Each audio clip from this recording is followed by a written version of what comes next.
If the thought of going up to someone and initiating a conversation with them to try and see if they're cool to become friends with them is really weird and freaks you out, then start with one thing. When you want to go up to someone because you think they might be cool, or maybe you see them in class, or maybe you see them at the gym, you want to use the old man method. I'm sure everyone's been in a line somewhere, and then this old man just starts talking to you because he makes like an observation on, oh my gosh, I used to watch this team on the TV. They used to be such a good baseball team, and now they just suck. And they just strike up a conversation with you based off of an observation in their environment. That's what you can do to start a conversation. On college campuses, there's always something going on, and usually the thing that's going on, there's people around it. And if you just stand around it, you can just make an offhanded comment on like, yo, that guy is crazy, or that skateboard trick was nuts. Whatever. It can be literally any observation. That is your entry point into the conversation. People do this all the time. I'm sure you can think of more examples. The second way to enter a conversation is to ask a question to the person. It could be as simple as, hey,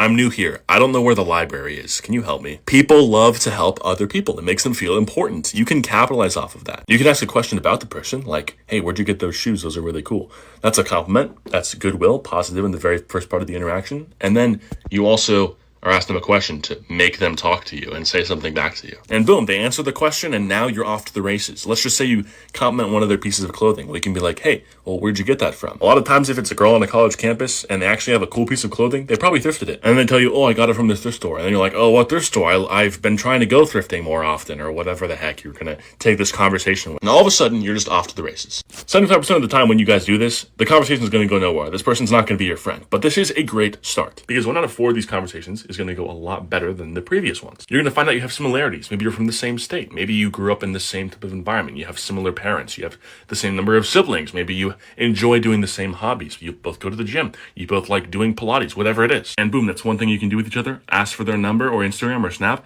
and be like, yo, we should do this sometime. And boom, potential new friend.